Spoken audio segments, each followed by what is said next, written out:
MC12. Matrix face repair device use tutorial computer free. Insert the Type-C data cable.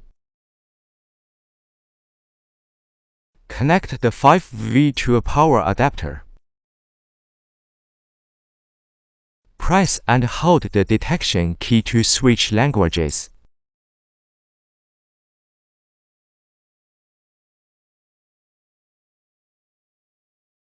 Step 1. Connect the original lattice cables. Step 2. Long press the activation key for 3 seconds to activate the original lattice line.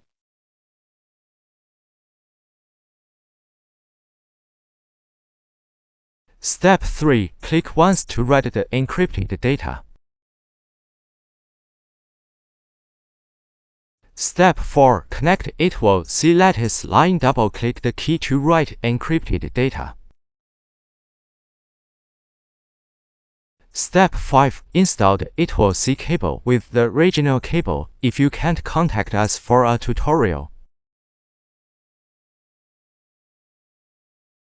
MC12 also supports other fixes.